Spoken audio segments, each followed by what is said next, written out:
दोस्तों, हम इस क्री में जो है सो इतिहास का प्रत्येक चैप्टर बाय चैप्टर क्वेश्चन लेकर के आ रहे हैं।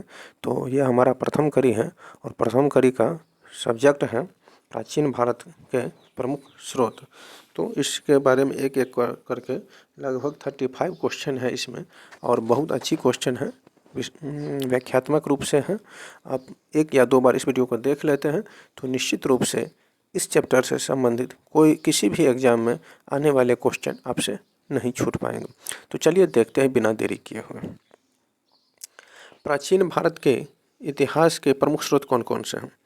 तो है प्राचीन भारत के इतिहास के प्रमुख स्रोत में लेखन स्रोत। लेखन स्रोत कौन सा है? वेद, पुराण, महाभारत, रामायण, शिलालेख और अन्य धार्मिक ग्रंथ तथा अलेखन स्रोत पुरातात्विक स्थल, मूर्तियाँ, मुद्राएं, स्थापत्य कला, लोक कथाएं इत्यादि शामिल हैं। वेद के स्रोत क्या हैं और वे किस विषय पर आधारित हैं?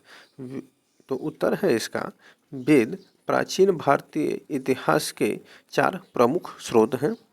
पहला है ऋग्वेद। तो ऋग्वेद में क्या है? प्राचीनतम वेद जिसमें देवताओं की स्तुति और यज्ञों का वर्णन है। ऋग्वेद में क्या है? प्राचीनतम वेद है और इसमें देवताओं की स्थिति और यज्ञों का वर्णन है। यजुर्वेद यज्ञों की विधियों का वर्णन है। सामवेद में संगीत और गायन के लिए उपयुक्त गीतों का संग्रह है। अथर्ववेद आयुर्वेद, जादू टोना और दैनिक जीवन के नियमों का वर्णन करता है। कौन सा ग्रंथ भारतीय इतिहास का सबसे प्राचीन और महत्वपूर्ण ग्रंथ माना जाता है? तो इसका उत्तर है ऋग्वेद। ऋग्वेद को भारतीय इतिहास का सबसे प्राचीन और महत्वपूर्ण ग्रंथ माना जाता है। महाभारत के रचनाकार कौन थे? तो महाभारत के रचनाकार महर्षि वेद व्यास थे। रामायण का रचनाकार कौन थे? रामायण के रचनाकार महर्षि वाल्मीकि थे। हड़प्पा सभ्यता के प्रमुख स्रोत क्या हैं? हड़प्पा सभ्यता के प्रमुख स्रोतों में पुरातात्विक स्थल जैसे मोहनजोदड़ो और हड़प्पा, मूर्तियाँ, मुद्राएं और शिलालेख शामिल हैं। महान सम्राट अशोक के शिलालेखों से क्या जानकारी मिलती है? सम्राट अशोक के शिलालेख से बौद्ध धर्म के प्रचार, अशोक की नीतियाँ और कलिंग युद्ध के बाद उनके धर्म परिवर्तन के बारे में महत्वपूर्ण जानकारियाँ मिलती हैं। अर्थशास्त्र के रचनाकार कौन थे और इनमें क्या वर्णित है? तो अर्थशास्त्र के रचनाकार कौटिल्य थे, जो चाणक्य द्वारा लिखा गया था। इनमें अर्थशास्त्र नामक ग्रंथ रचना किया। इसमें राज्य, प्रशासन, राजनीति, आर्थिक नीति और समाज के बारे में विस्तृत निर्देश दिए गए हैं। प्राचीन भारत के शिलालेखों से किस प्रकार की जानकारी प्राप्त होती है? प्राचीन शिलालेखों से सम्राटों के शासनकाल, युद्धों, धर्म परिवर्तन, सामाजिक आर्थिक स्थितियाँ और प्रशासनिक नीतियों के बारे में जानकारी प्राप्त होती हैं। उदाहरण के तौर पर अशोक के शिलालेख से उनके धर्म परिवर्तन और बौद्ध धर्म के प्रचार की जानकारी मिलती है। प्राचीन भारतीय इतिहास में पुराण का क्या महत्व है? पुराण प्राचीन भारतीय इतिहास ग्रंथ है जिसमें भारतीय देवताओं, महापुरुषों और इतिहास के बारे में कथा एवं शास्त्रों का संकलन किया गया है। प्रमुख पुराणों में विष्णु पुराण, शिव पुराण और भागवत पुराण आदि शामिल है। मेगास्थनीज का योगदान भारतीय इतिहास में क्या था? तो मेगास्थनीज एक यूनानी राजदूत थे जिन्हें चंद्रगुप्त मौर्य के दरबार का यात्रा विवरण इंडिका नामक पुस्तकों में किया गया है। इससे हमें मौर्य काल के समाज, राजनीति और प्रशासन के बारे में महत्वपूर्ण जानकारी मिलती है। फाहियान और हुइएन त्सांग का भारत के इतिहास में क्या योगदान रहा? तो उत्तर है इसका, फाहियान और हुइएन त्सांग दोनों चीनी तीर्थ यात्री थे जिन्होंने भारत यात्रा के दौरान भारतीय समाज, धर्म और संस्कृति का विवरण दिया है। फाहियान ने गुप्त साम्राज्य के बाद के समय के बौद्ध धर्म का विवरण दिया, जबकि हुइएन त्सांग ने हर्षवर्धन के समय की भारत यात्रा के दौरान भारतीय समाज और शिक्षा प्रणाली के बारे में जानकारी दी। विष्णु पुराण और भगवतम पुराण में क्या अंतर है? दोनों पुराण धार्मिक ग्रंथ हैं, परंतु विष्णु पुराण में मुख्य रूप से विष्णु भगवान की महिमा, उनके अवतार और धर्म का वर्णन है, जबकि भागवतम पुराण में भगवान श्री कृष्ण के जीवन और उनके कार्यों का विस्तृत विवरण है। सांची का स्तूप भारतीय इतिहास के किस काल का प्रतीक है? तो उत्तर है सांची का स्तूप मौर्य काल 3वीं शताब्दी ईसा पूर्व का एक प्रमुख उदाहरण है। इसे सम्राट अशोक ने बौद्ध धर्म के प्रचार हेतु बनवाया था। चाणक्य के अर्थशास्त्र का समाज और राजनीति पर क्या प्रभाव था? तो चाणक्य का अर्थशास्त्र भारतीय राजनीति, प्रशासन और कूटनीति में गहरे प्रभाव डालने वाला ग्रंथ है। इसमें राज्य के स्थापना, कर्तव्य नीति और शासन के सिद्धांतों का विस्तृत वर्णन है, जो आज भी प्रासंगिक है। सिल्क रोड का प्राचीन भारत से क्या संबंध है? सिल्क रोड प्राचीन व्यापार मार्ग था, जो भारत को मध्य एशिया, चीन और रोम से जोड़ता था। इसके माध्यम से भारतीय व्यापार, संस्कृति और धर्म का प्रचार हुआ। किस शिलालेख ने भारतीय समाज में बौद्ध धर्म के प्रभाव का संकेत दिया? अशोक के शिलालेखों ने भारतीय समाज में बौद्ध धर्म के प्रभाव का स्पष्ट संकेत दिया। अशोक ने बौद्ध धर्म को राज्य धर्म के रूप में अपनाया और इसके प्रचार प्रसार के लिए कई शिलालेखों का निर्माण कराया। वेदों का सबसे पुराना और प्रमुख स्रोत कौन सा है? तो ऋग्वेद है। सबसे पुराना और प्रमुख वेद है ऋग्वेद, जिसमें देवताओं की स्तुति और यज्ञों का वर्णन किया गया है। हड़प्पा सभ्यता के प्रमुख स्रोत क्या हैं? हड़प्पा सभ्यता के प्रमुख स्रोत हैं पुरातात्विक स्थल हड़प्पा, मोहनजोदड़ो, मुद्राएं, मूर्तियाँ और गृह वस्तुएं। इनमें हम हड़प्पा सभ्यता के सामाजिक और आर्थिक जीवन के बारे में जानकारी प्राप्त करते हैं। प्राचीन भारतीय शिलालेखों का अध्ययन क्यों आवश्यक है? उत्तर है शिलालेखों का अध्ययन प्राचीन भारतीय इतिहास, संस्कृति, समाज और राजनीति को समझने के लिए अत्यंत आवश्यक है। ये शिलालेख सम्राटों के शासनकाल, उनके निर्णय, युद्ध और धर्म परिवर्तन के बारे में महत्वपूर्ण जानकारी प्रदान करते हैं। प्राचीन भारतीय इतिहास के स्रोतों में शिलालेखों का क्या महत्व है?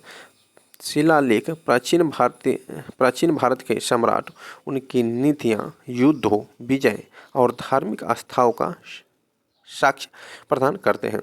उदाहरण के रूप में अशोक के शिलालेख बौद्ध धर्म के प्रचार और सम्राट अशोक की शांति नीतियों की जानकारी देते हैं। हुई एन त्यासांग के यात्रा वृत्तांत में भारतीय इतिहास को किस प्रकार की जानकारी प्राप्त होती है? हुई एन त्यासांग का यात्रा वृत्तांत भारत के हर्षवर्धन के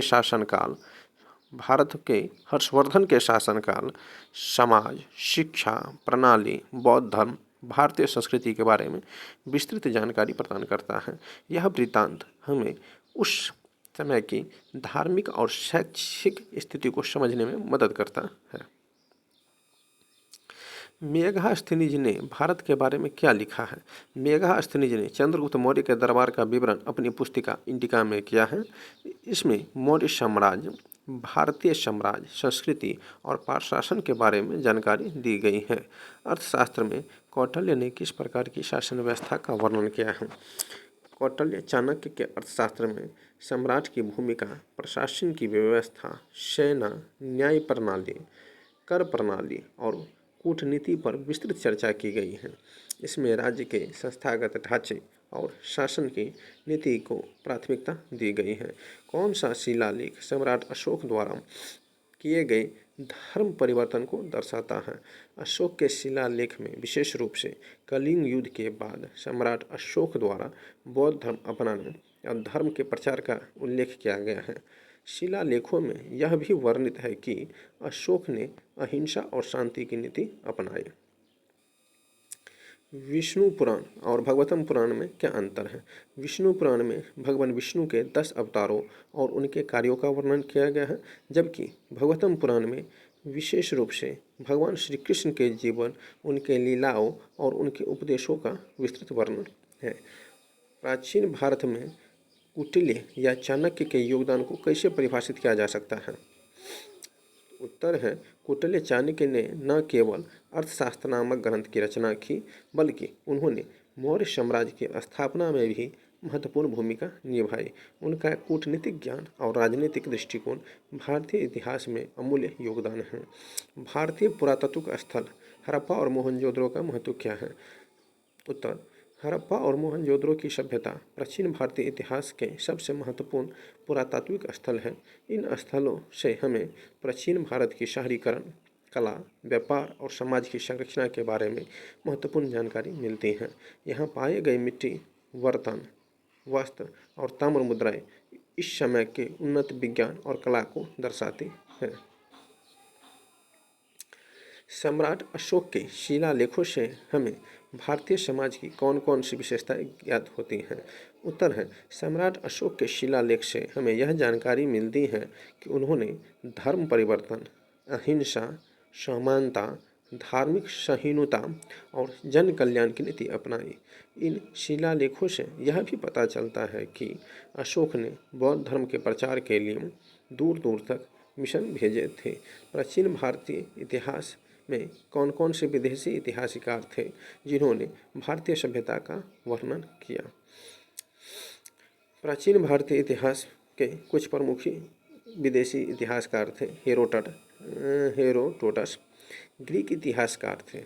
इन्होंने भारतीय सभ्यता का संक्षिप्त वर्णन किया। मेगान स्थित यूनानी राजदूत जिन्होंने चंद्रगुप्त मौर्य के दरबार का विवरण इंडिका में किया है। फहियान चीनी तीर्थयात्री जिन्होंने गुप्त साम्राज्य के समय की यात्रा की और बौद्ध धर्म का विवरण किया।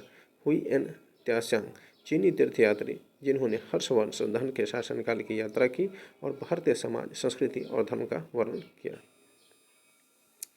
किस पुराण में भगवान शिव और देवी पार्वती के विवाह का वर्णन है? तो शिव पुराण में भगवान शिव और देवी पार्वती के विवाह का विस्तृत वर्णन किया गया है। प्राचीन भारत में शिलालेख किस प्रकार सामग्री पर लिखे जाते हैं? प्राचीन भारत में शिलालेख मुख्य रूप से पत्थर, धातु जैसे ताम्रपत्र और कांच पर लिखे जाते हैं। इन शिलालेखों में सम्राट की नीतियाँ और ऐतिहासिक घटनाओं का वर्णन होता था। प्राचीन भारत के स्रोतों का अध्ययन क्यों आवश्यक है? प्राचीन भारत के स्रोतों का अध्ययन भारतीय समाज, संस्कृति, धर्म और राजनीति की गहरी समझ प्रदान करता है। ये स्रोत भारत इतिहास के विभिन्न पहलुओं को उजागर करते हैं और भारतीय सभ्यता के विकास को समझने में मदद करते हैं। प्राचीन भारतीय इतिहास के स्रोतों में मुद्राओं का क्या महत्व है? प्राचीन भारतीय मुद्राएं भारतीय राजनीति, भारतीय समाज, संस्कृति और व्यापार के बारे में महत्वपूर्ण जानकारी प्रदान करती हैं। उदाहरण के लिए गुप्त काल की स्वर्ण मुद्राएं, मौर्य काल की ताम्र मुद्राएं, अन्य प्राचीन मुद्राएं हमें उस समय के सम्राटों और उनके शासन के बारे में महत्वपूर्ण जानकारी प्रदान करती है। तो इसी के साथ हमारा जो है सो प्राचीन भारत के इतिहास के स्रोत से संबंधित कुछ महत्वपूर्ण क्वेश्चन थे और लगभग इससे बाहर आपका किसी भी एग्जाम में नहीं आएगा।